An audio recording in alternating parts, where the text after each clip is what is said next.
Hello, and welcome to the Dissidents podcast, where we talk about how we can strive for a world in which freedom and reason are at the forefront of all human society. That is Wink. We have got Salomé Sibonex in our studio today. And of course, our studio, as we're already laughing, is really far flung. Salomé is the most, professional of all of us now with her headset. Oh yeah, she looks like she's prime time. Yeah, she's prime time. And Thank you. I try. You do it so well. And I have to laugh for our audience. I am moving. Some of you who might follow this know I'm literally in a beanbag in an empty room. So my apologies for that lack of professionalism. But Salomé, here's where we'd like to start. So this is the Dissidents podcast. As you may know, Winkfield Twyman Jr., he goes by Wink, myself, Jennifer Richmond, we That's wrote me. together called Letters in Black and White. And we feel that it is a book around dissidents, right? It's a book around asking questions. And in so many ways, what we're so excited about is a book about being a black sheep. It's a book about saying, you know what, if I'm different, that's okay. And so when Wink found the black sheep, he was just like, oh, Jen, like dissident, we found her, like grab her in. Oh, I was smitten. Oh, you have no idea. So it's so funny. Aww. I'm like, I'm moving, give me a second, hold on. But I did, Salomé, I saw what you had to say. So much, actually, I've got questions, which we will get into. They're not all of it I agree with, but that's what being a black sheep is about. But I think our biggest question, where Wink and I always like to start with people that we don't quite know yet, is you're a black sheep. And Wink and I start our book. Well, first of all, it's funny because we kind of started actually getting into these like really thorny questions right away. And then we have to pull back and go, wait, who are you? Like, what is your origin story? Right. True. You've got a name, Salomé Sibonex, the most outside of Wink, which is the cutest name ever. Sorry, Wink. Right. I love my name. I mean, Yeah, I don't thank you get very it. much. It's awesome. All praise to parents. Smile every single time I say it. But you've got a name of, I mean, it's just of beauty, and you've got a story of your own. So that's where we want to start. Salomé. Thank you. The origin story. Okay, absolutely. Well, origin story depends how you want to frame it. But my origin story as Black Sheep was coming to question the leftist orthodoxy that was very predominant in my peer group and my cohort. Being now 32, I was growing up in the environment, like the new social media environment. I was on Tumblr. These things were just kind of like gaining some steam.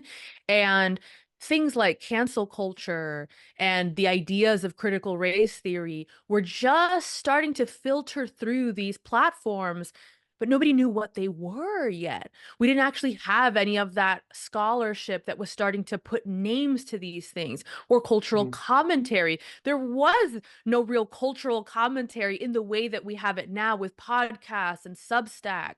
It was just Tumblr and like burgeoning Twitter and Instagram, where the pictures had those little funny filters that nobody uses anymore.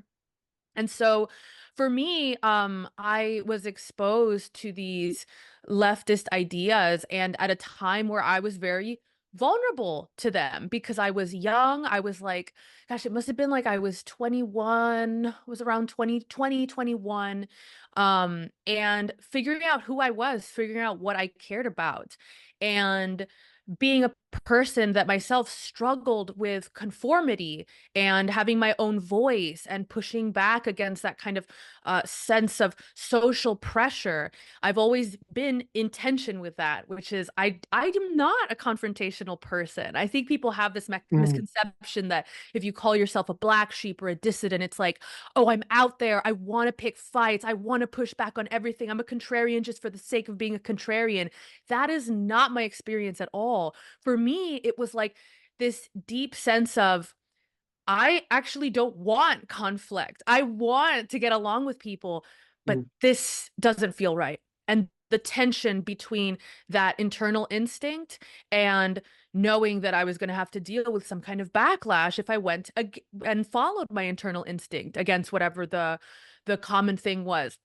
And so it took a little time. I adopted these ideas of like white privilege and the benefits of censorship to reduce harm and things like this that now it's like, oh my gosh, I had no idea what I was talking about. But at the time, I was only presented with that one side of the argument.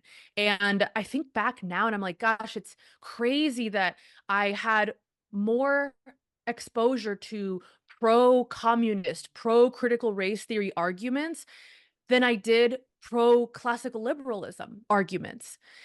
That's really what it was. I wasn't getting that in school. I wasn't getting it in my normal everyday environment. And then when I logged online, I was getting these articulate, impassioned, pressured arguments for leftist ideology. And so I very much fell victim to that.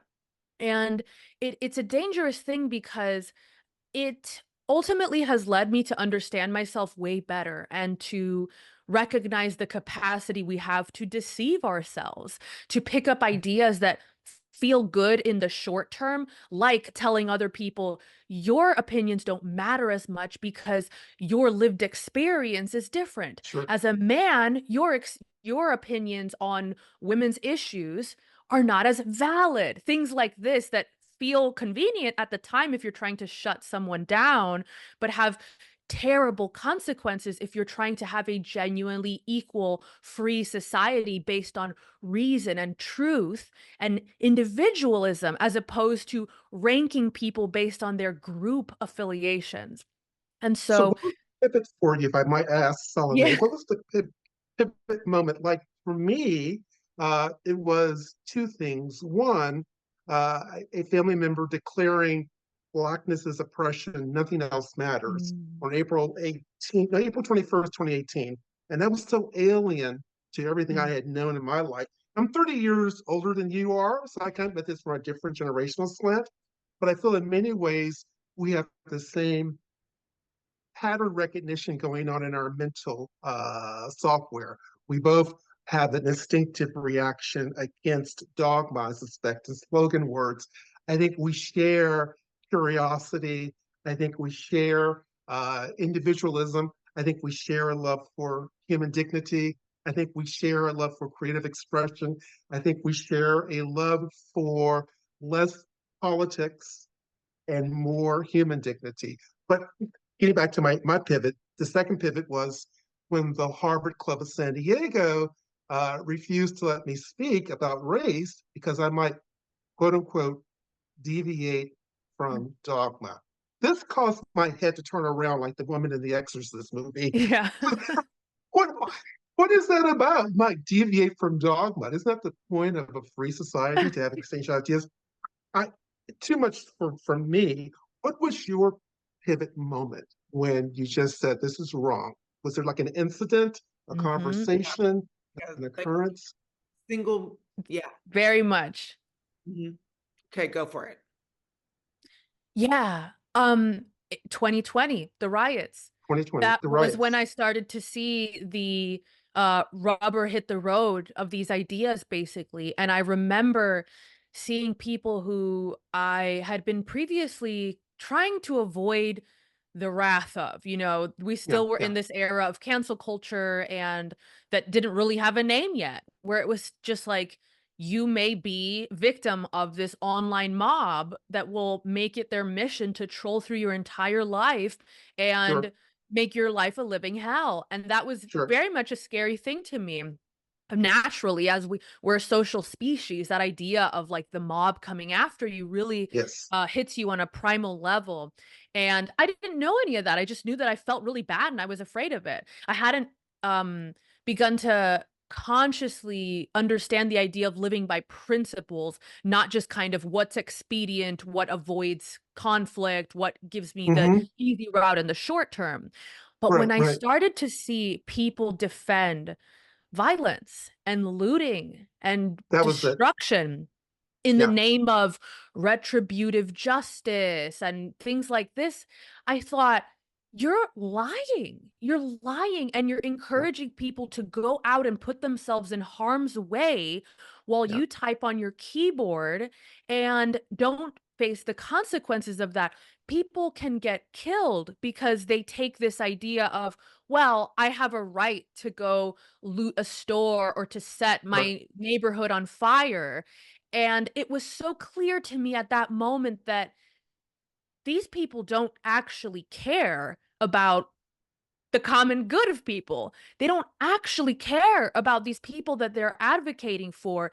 It's more of, I'm going to argue for this ideology no matter what. I will find a way to defend it. And it I love struck it. me as so dishonest. And Yeah, that was yeah. it. That was when I first spoke up and I said, if you really care about people, you do not tell them to go put themselves in harm's way because it fits with an ideological outcome you want. So So Salomé, for me, it was the deviation from dogma. For you, it was the deviation from reality.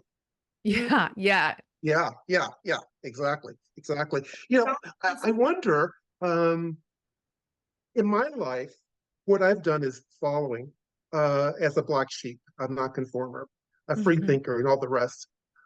I've told myself as a principle of life, I don't engage bullies. I refuse to mhm, engage bullies. Jen remembers well, we had an incident with someone from the Harvard law community who supported reparations for American slavery. mhm. And I just thought that was a dumb idea. I'll be crazy. I don't know. you should And put so I that just link in. expressed my opinion. Yeah. And this guy went after, I mean, I sent him like a one paragraph, this is my opinion.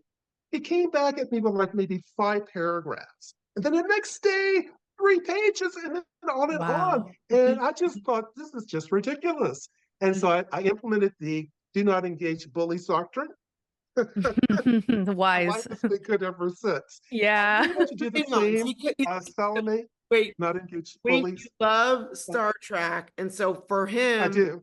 calls bullies Klingons, which is awesome. Yes. When he says the Yes, word I do. Klingons, and and I'll put some links Yes. in the That's so funny. podcast notes. Klingon to him is a bully. So just so that we're speaking the same. Yes. That's right. Yeah. That's right. And I'm That's not hilarious. dehumanizing them, Salome, because Klingons are not human. There's something else. Right. That's so funny.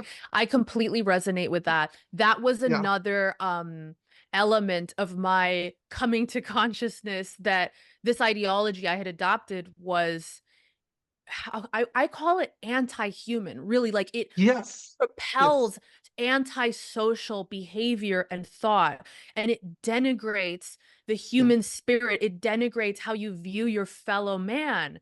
And so one of the things I realized was, wow, the worst people really seem to thrive by utilizing this ideology to justify behavior that you otherwise could not justify. Like telling people that your opinion is simply worth less because of your skin color. Things Right. like Right. this that become Yeah. commonplace within that kind of like leftist subculture. And it's just it's also such a there was such a sense, like, I could see how people would bow their head. It was constantly this pecking order of, well, you said this in your honest opinion, but then someone else comes in and accuse you of some ism. Oh, you think that healthy food is important? Well, you're an ableist because not every person can afford healthy food. Oh, I'm so sorry. I didn't mean it that way. Then someone else comes in and says, well, as a black trans disabled person, I don't like that you're saying that healthy food isn't affordable. I'm able to afford it. Are you speaking over me? Do you think, this kind of like constant Yeah. rank pulling, and people just like, oh, yeah, okay, I'm sorry. Oh, no, this constant games of Yeah. status.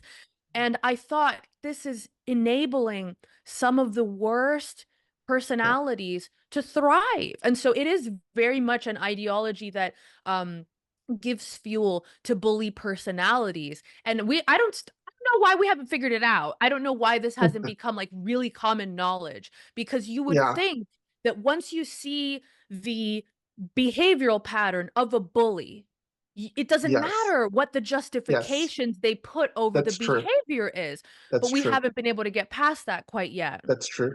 Have you ever read the book? I think you have.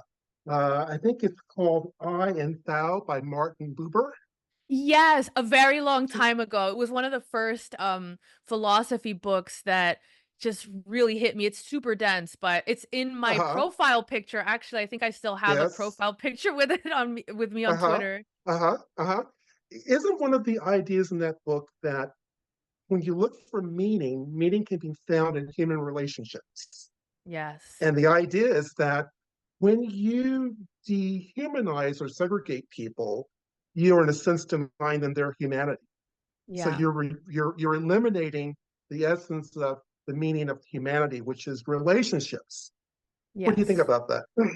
I love it. So I remember I Uh-huh. wrote very long ago when I started my newsletter about I and thou because I had discovered that concept and I thought it just shifted things for me where it expands the way that you relate to others and the world to be able to Yes. account for their experience as it Yes. is, as opposed to this Yes. kind of like Machiavellian Yeah. way that a lot of leftists and other kinds of collectivist ideologies, it's not just that one, it's not Yeah. unique to that ideology, but it's that same thing where other people are tools by which we obtain an outcome, or Mm-hmm. rather by which Mm-hmm. I obtain an outcome.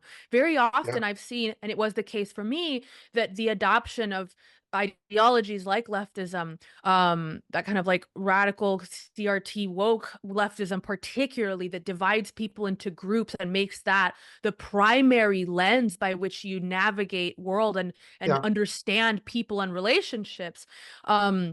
It does the opposite in that what you would do with this kind of like I and thou relationship, which is Yes. you are valuable to me in so much as you fit my worldview and in so much as you fit my needs in this moment, which are often, as it was the case for me when I was adopting that ideology, merely I don't want to be challenged. I don't want to be criticized. Yes. I want to feel Yes. safe and secure. Yeah. So if you're not Yeah. going to do that, you're an enemy, and I'm going to b- put you Yeah. in that box. And Yeah. the I and thou concept is I can see fully what you are and kind of make Yeah. that room for that. And in that, it expands me. It is like I love what you that. I said, love it is that. the Yeah. totality of human Yeah. experience is like us clearly seeing each other Yeah. in our full being. It's really So, beautiful. so Salome, here's a deep question. I am an old guy, 63, born in 1961 in a southern city, Richmond, Virginia. You were born 30 years later, I believe, somewhere near Miami, maybe, or Yeah, Florida. yeah, in Um, Miami. and why do we practically see the problem eye to eye, but on the surface, we're so different? We would have different labels in the world of leftism and wokeism. Why is that? Why do you and I think so well? Explain that for me. Because those labels aren't actually what defines us. They're not the Hallelujah, most Hosanna. they're not the most prescient parts of who we are. And Right. they're interesting elements, right? That we Yeah. can look into as, okay, you have a different experience having been born in a different place, in a different Mm, time, in a different body. All of these things right. are layers, but it's the same thing we have with art. I don't have to have the same identity as the artist to feel moved by the art. And it's actually like Yes. I get emotional thinking about Yes. this because it's the core thing that art does for us, which is it doesn't matter whether it was 1,000 years ago, a Chinese peasant that made this painting. They've Yeah. captured the essence of what it is to be Yeah. human, which is the thing I that wrote it. we I wrote really an essay experience. on Johann Sebastian Bach, Jesus Johann Cesare, Mm, and you liked it. And I think you did because you saw that I, living in San Diego in 2024, could be moved by the music of a German composer from right. centuries ago and remain moved by his music. I So think I'm gonna you jump know, in here because I feel jump like right in, Jen. um Jump right in. I'm feeling so aligned with these various origin stories, and this goes to what you're saying. I mean, Salome, you were born in Miami. I have no experience with Miami. Richmond, Virginia. I'm in Austin, Texas, as we speak. Richmond. But the reason Wink and I started to write was because I came back. So I'm a China scholar. So my whole life has been diversity, right? I mean, looking at different things, speaking different languages, different cultures, whatever. And I loved it. I loved it. And I came back Yeah. to the United States, Yeah. and all of a sudden I saw these like disconnects. And I'm like, but no, wait, we're all, and even when I lived in China, it was like there was still this like kinship, right? Of experience, Yeah. of whatever it was we were living through at the time. I remember, this is a kind of a tangent, but I remember this story when the plane crashed, when the spy plane, I don't know if y'all, again, Salome, you might be too young for this. Yeah. Spy plane in China, and it had to land in Hainan Island. I was living in China at that time, and there was a huge tension. And I told and I was living with Chinese people. I said, look, if you need me to stay in a hotel, because they thought at that point, every American is a spy, whatever, you're white, you're a spy. And they looked at me, they go, you're not your government. Wow. You're Jennifer. Like, no, don't go live in a hotel. Anyways, okay, I went on a tangent. Back to what I was saying. I came back to the United States, feeling this kind of a connection, this global connection, if you will. I come back to Austin, Texas, and all of a sudden, this is 2019. This is before 2020. So my experience started even slightly earlier than yours, Salome.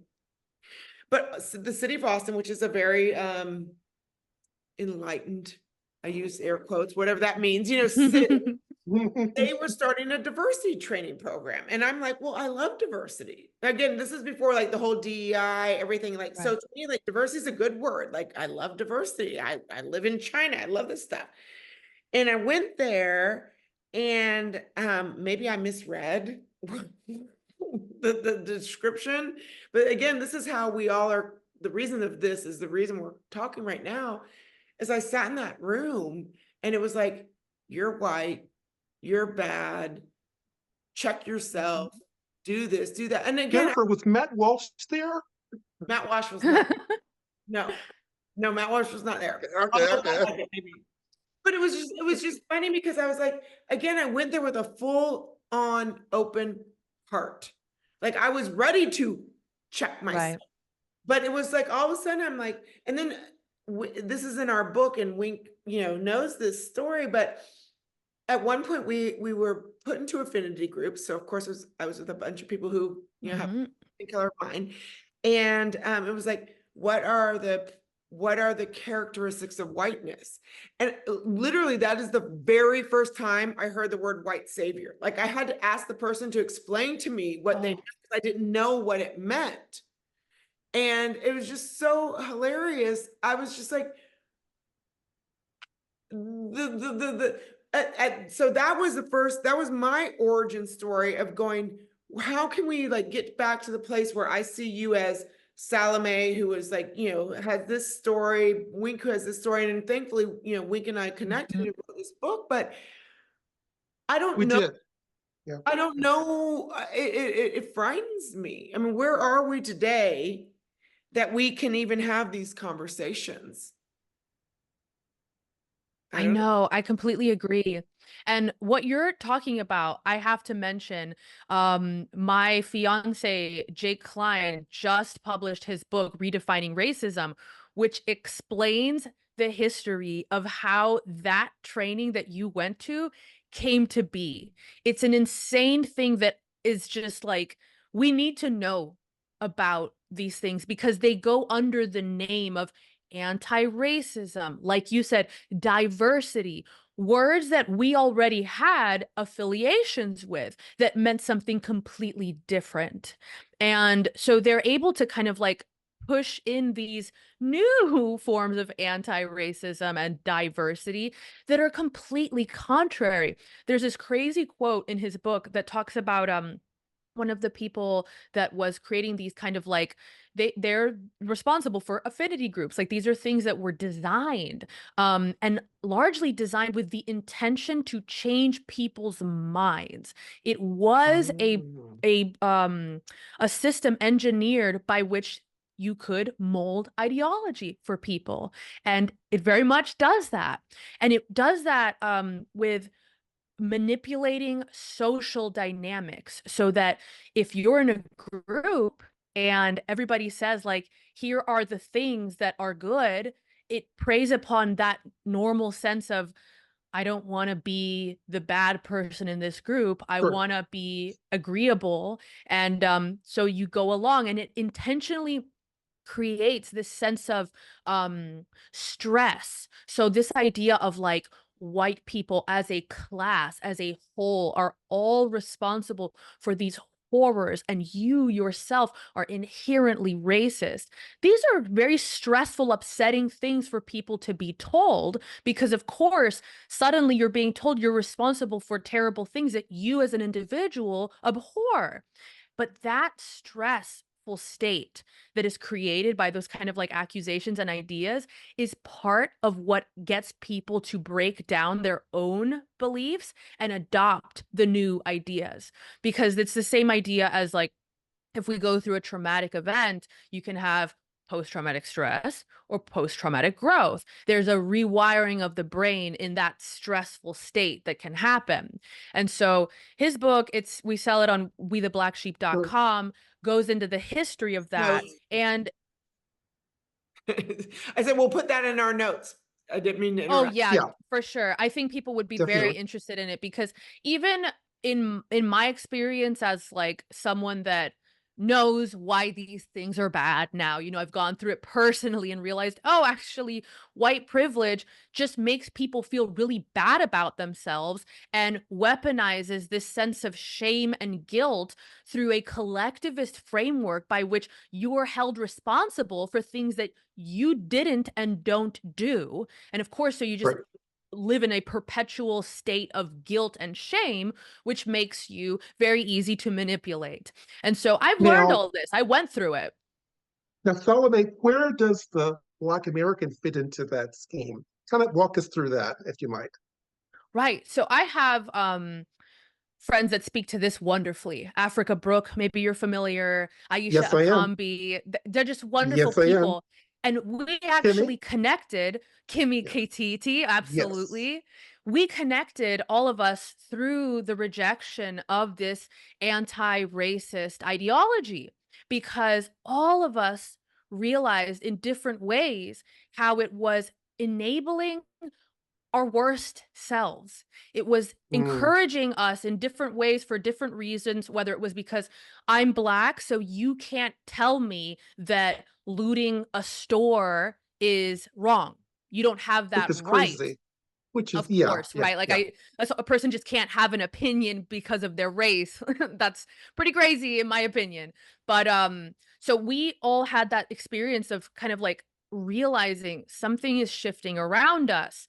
And that that is what actually brought us together, is recognizing there's something anti-human in this ideology. It's not a denial that there has been oppression of Black people in the past and that there are problems today, that racism is still Sure. real. It's not some kind of, oh, we live in a utopia. There's no need to even utter the word racism ever again. Of course not.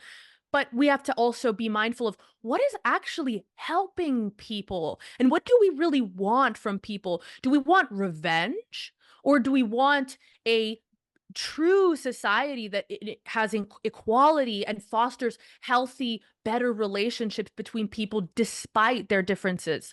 And so I remember I did this interview with Kimi. Her story is just wonderful because she went through the process of coming to the United States and being struck by the culture here, because she thought people are so friendly. They say hello to you. And she thought Right, that was right. so novel. And then she went to university and was presented with this information of the rates of poverty or police brutality and the history of racism in the United States, and was rightly upset. But then the solution was presented right alongside that, which is equity, reparations, quote unquote, Sure. anti-racist ideology. And so, which is, of course, the problem with a school system, a school environment that tries to promote an ideology rather than questioning, as we think, okay, here are these Yeah. facts. How can we look at them from different angles as you build your own worldview, which is what part of the work that I do with Heterodox Academy is instilling that sense of genuine critical thought around these hot issues that are important. And so she never got that chance because she was presented with these upsetting facts and then was immediately presented with the quote unquote solution. And that was the same thing that happened to me in some regard on Tumblr, where it was like, I am upset about poverty. I am upset about environmental degradation. I am upset about prejudice. But I never got a chance to think through these problems because I was only really presented with this one solution, which is, well, we need socialism, we need communism, we need a critical race theory.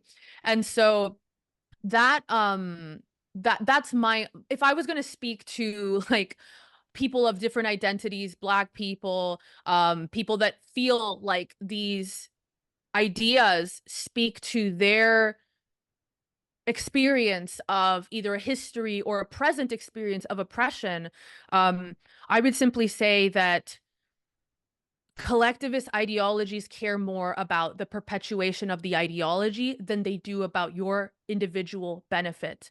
And if you're really, really honest with yourself and you look at how these ideas are helping you relate to others, do they make you feel hopeful? Do they make you feel empowered? Do they make you feel like you're able to communicate openly and find the good in the people around you, despite whether they have the same views or the same identity? Because in my experience, I found that it was making me more cynical.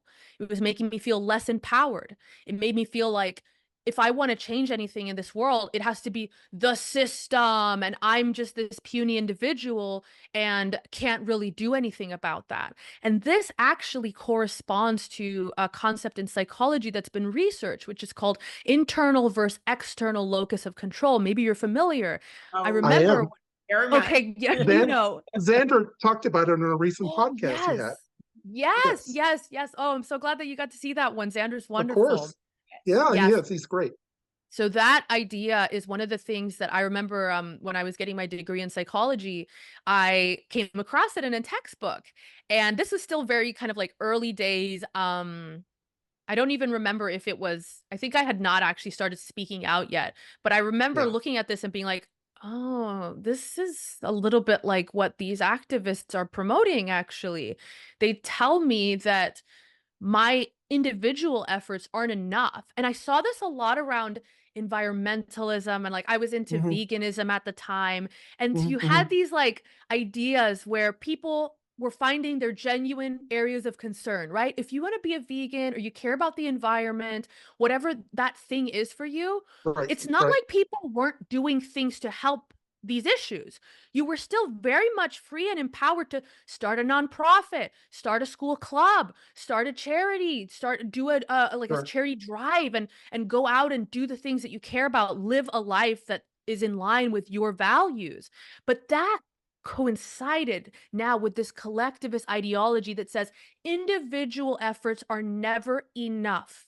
And you actually shouldn't be satisfied with your individual efforts because that only makes you complicit in the system that perpetuates these negative outcomes. And so to be happy living a life with an internal locus of control that I care about the environment, so I'm going to recycle, I'm going to reduce my waste, I'm going to go to charity events and contribute, I'm going to do a local cleanup in my environment. That wasn't enough now. You were actually just doing things that help to remove the attention from the real problem, which is the systemic problems. And so now you were privileged if you were doing these things. I remember the debates. Veganism is actually just privilege. Environmental, like low waste efforts to reduce your plastic use and things like that are privilege. They're things that people do just to make themselves feel good and not abolish the systems that are really causing the problems. And that was when I started to see that difference between the internal and the external locus of control. And so my advice would be to heed that research. It's research that shows that people with an internal locus of control have better life outcomes, better health. So wise. Two quick things. One, I met someone at a meeting in San Diego last year. Jake was there, Jake McKee from Free Black Thought, and Wilfred Riley was there as a keynoter.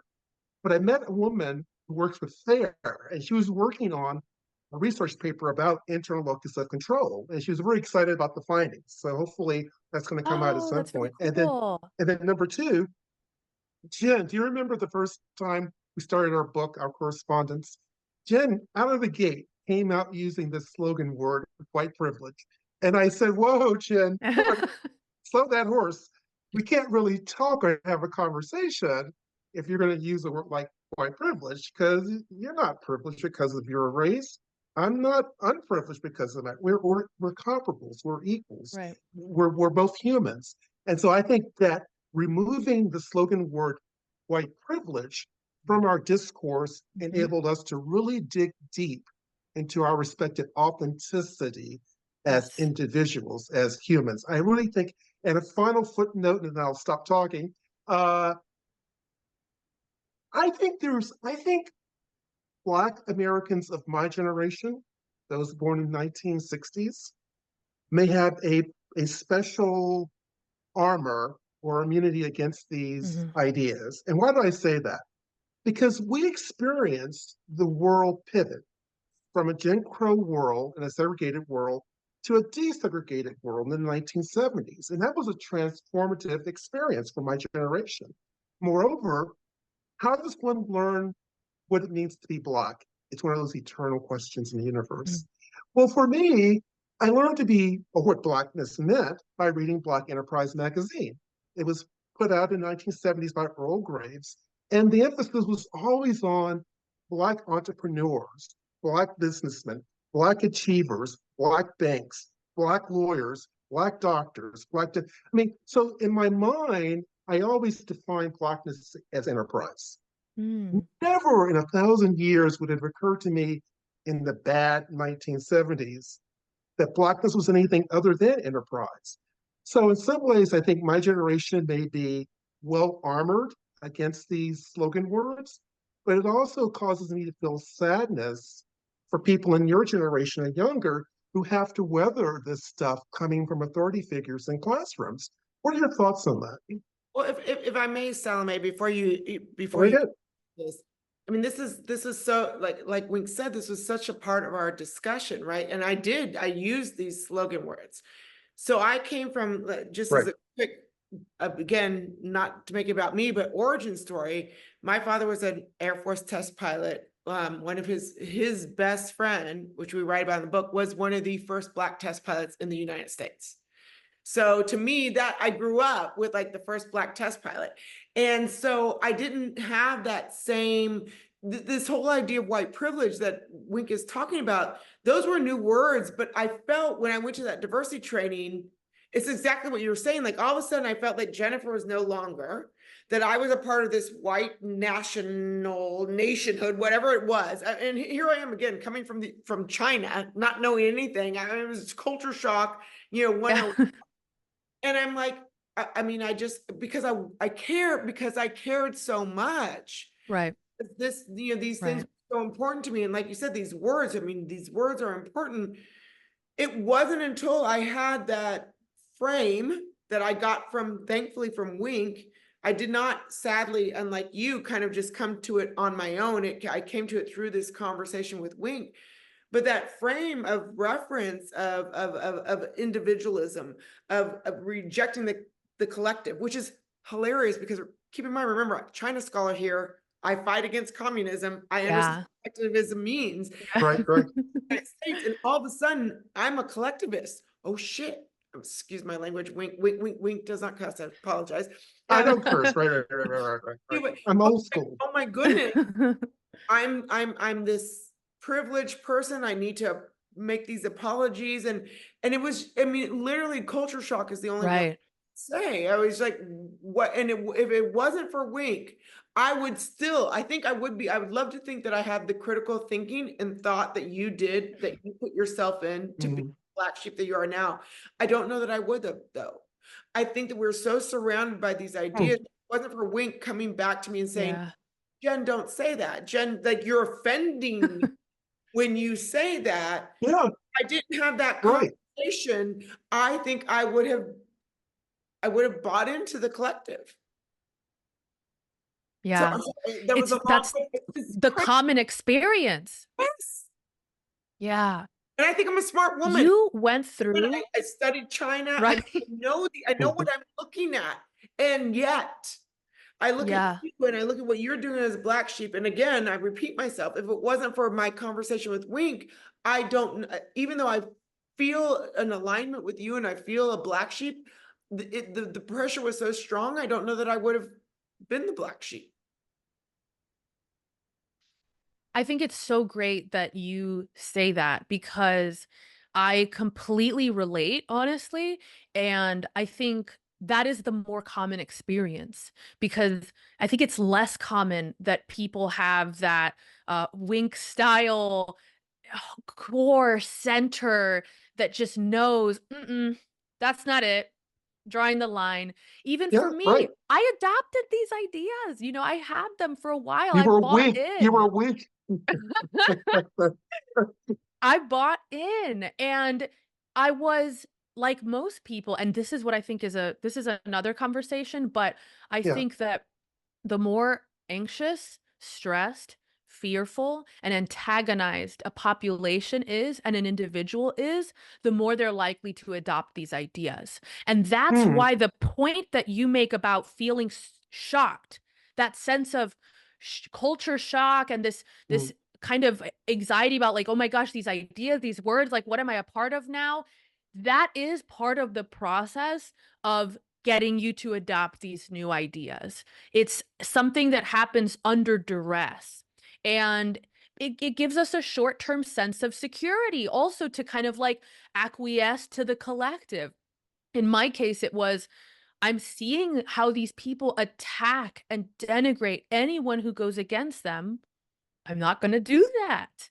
And I didn't have any models to the contrary either. That was such a Hmm. hard part of those, like, early days. Now, you can go to your side of the internet, right? Where everybody's all day like, "These ideas are the worst, this is The black ridiculous," sheep. like, like, it's a lot more mainstream to question these ideas and to criticize them. At the time, for me, I didn't see a single person doing that. It was either you are with us or you are a dusty conservative Yeah, Republican that doesn't want anybody to have rights, that kind of stereotype. And I didn't sure. know any more than that. So I was like, well, clearly I'm not that. So I guess I've just got to bow my head and get into this thing. And so that Yeah, was my the experience for a while.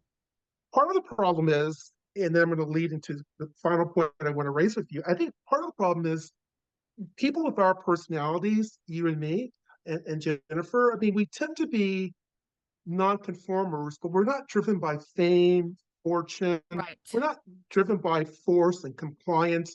We don't feel that need to control other people. Exactly. So what happens is we just sort of hang back and observe the insanity of it all. We don't Yes. really speak up. And I think for me, it was hearing that slogan word or dogma, blackness is oppression, nothing else Mm, matters. And so I knew that went against everything I knew about mhm. blackness in my family since the 60s, 70s, 80s, and 90s and early 2000s. So maybe my generation has armor against these ideologies because there's too much, we have too much lived history. We have too much respect for our ancestors who lived in more difficult times. We were the Right. blessed future. So how dare you kind of undercut that with these manipulative slogan words? And so I want to get now into our final dive. This has been wonderful, by the way. I've enjoyed Oh, talking me with you. too. I can't wait to tell Kimi this evening that I met you on a podcast. Oh, I'm I'm so meeting her in excited. LA at the Writers. Yeah, yeah, Oh, yeah. I wish I could I'll, go. yeah, maybe next time I'll tell her you said hi. Yeah, tell me Definitely, hi Definitely. for all of definitely. us. All right, so here's the thing. Here's the big question. Here's the big question. I know that you have strong values, curiosity, civil disagreement, individualism. I mean, to me, those are all the ways to have a good life, a moral life, find purpose and meaning. But I wonder sometimes, what do you think? What do you think in a world of dogma and slogan words and ideology and collectivism? What is the meaning of life? That's a big question, and we have a few minutes to have you Oh, kind of you tell didn't us even, the like, answer. tell me you were going to ask that question. That is like huge. All right, It so I'm is, actually so and ready she for will it. rise, and have she will fun. rise to the occasion. What is the Because question of life? what is the meaning of life? What is That's the right. meaning of I life? and thou. Oh, I'm actually so ready because I've actually been taking care of a sick family member. My grandmother Oh, is in her potentially her final year. I'm And sorry to hear that. thank you. She's one of the most important people for me. She escaped communist Cuba and has been an inspiration for me. She's one of the strongest people I know. And seeing her deal with dementia and just the hardship, the aches and Mhm. pains and the Yeah. vulnerability that comes with age, and seeing my family come together to try to all help her and to support each other. Every now and then I'll pick up my phone and look at Twitter and I'm like, this is not it. Like, this is not it. It's about the people in your life and Hmm. supporting each other in living for the things that you care about most. If you find what it is that you care about most, whether it's the truth, whether it's justice, whether it's beauty, whatever that thing is that makes you feel truly alive and happy when you're in alignment with it. You find that thing, you pursue it, and you help the people around you do the same for their thing. That's Hmm. it. It's very much the cliche of we are all walking each other home. Yes, More yes. and more I realize that it's us. Yeah. It's us. Like, we're here. That's it. It's already happening. Yeah. This is it. This is life right now, and the meaning is to savor it and to contribute, to use your life to contribute to what you care about most and to help the others around you do the same. I really think that that's what it is.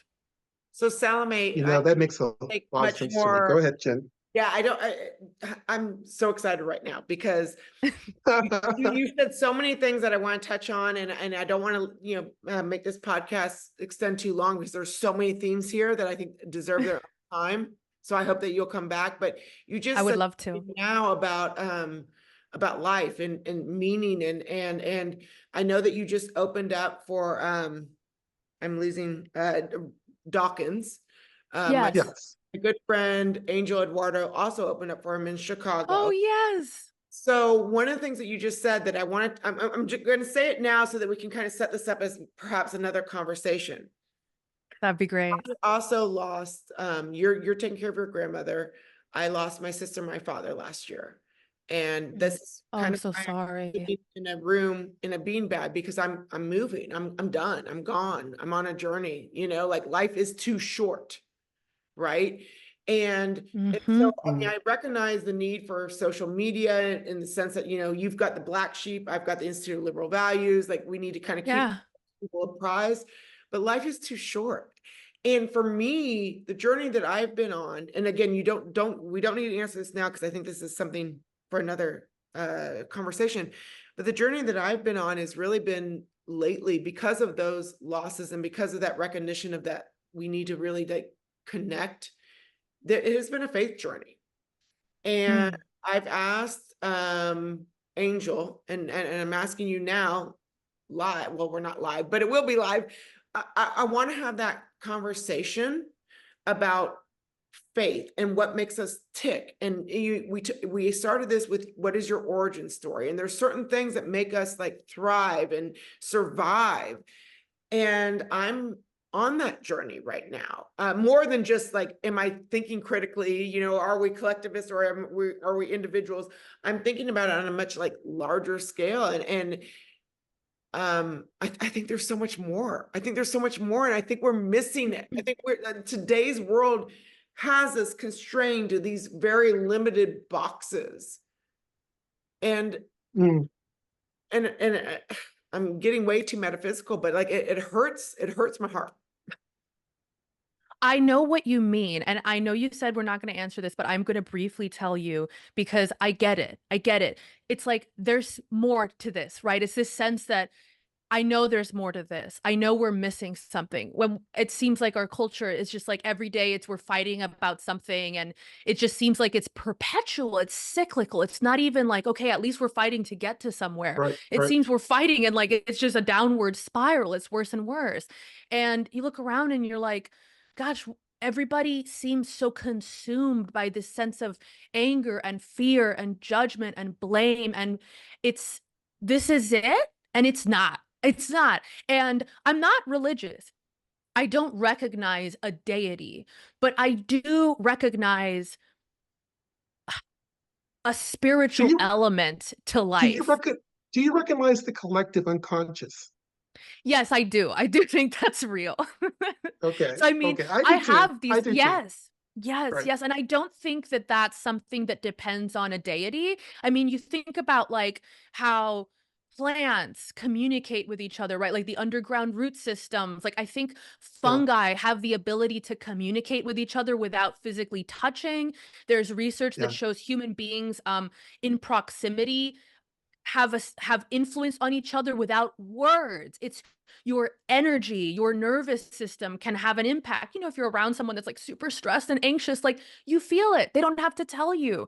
That's yeah, that's beyond words. There's something more. And so this is actually something I've been dealing with because I think that the social media world and media in general, but particularly social media because now it's everybody is the media.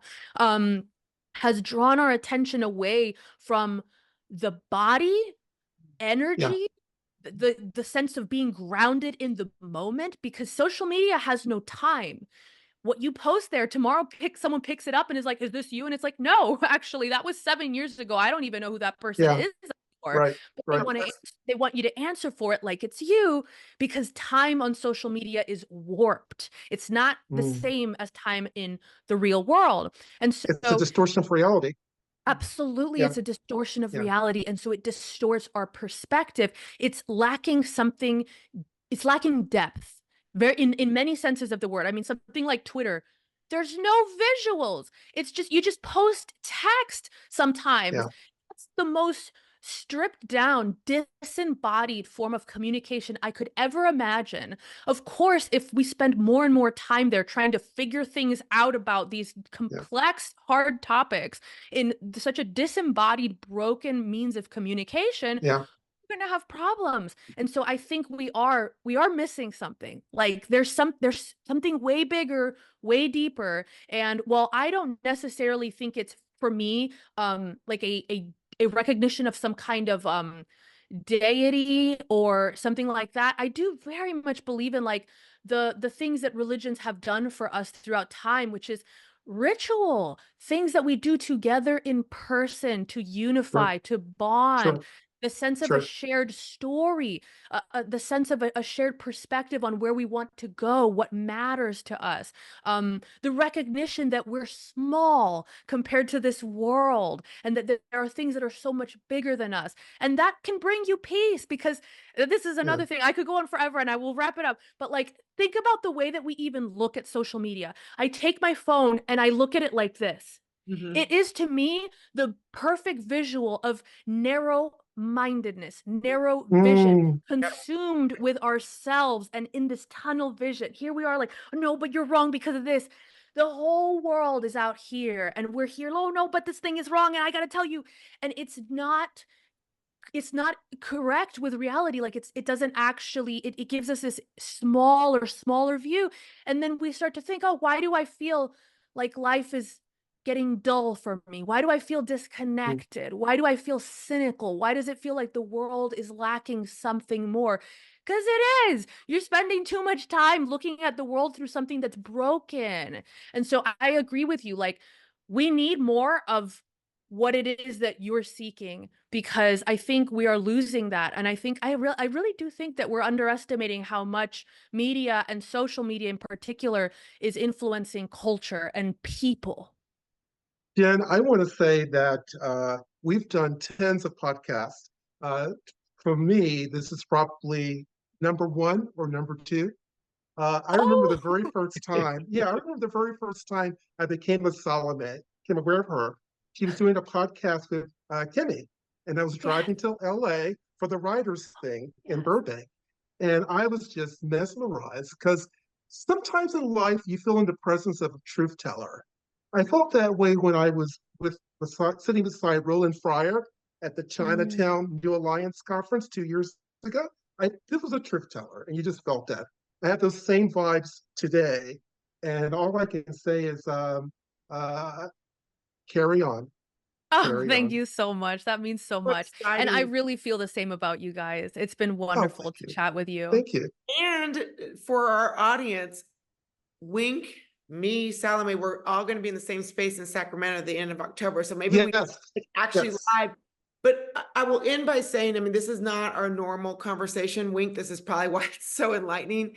But I am journey, and Wink's part of it, whether he wants to be sometimes or not, finding what is more. I mean, these conversations, finding like the human behind the screen is what matters to me. I'm done. Like when I wrote this book, Salome, and granted the past year has thrown me into like, disarray, but I'm done talking about race. I want to know what makes you tick. I know. Why do you get up? I know. Race bores me sometimes. I wrote about that actually. Yes, I know you did. Yes. So, and I know that you, Salome, are asking these questions. Wink, I know you're asking these questions, and we just started this conversation. So we were asking these questions together, but my goodness, there's more. There's more. I know. 100%. Thank you for blessing us with your presence today. Thank you. Thank you for having me. This was great. It was wonderful. I actually feel very uplifted. I'm so glad you guys invited me on. And that is how life should be. Yes. That's how life should be. Find your people. Find your black sheep. There you go. I love it. Black sheep. And we will do this again then in person, I think. I would love that. Yes, that'd be wonderful. Definitely. True. All right, y'all. Well, thank you for. All right. Salome, it's so awesome to meet you. A pleasure. Thank you.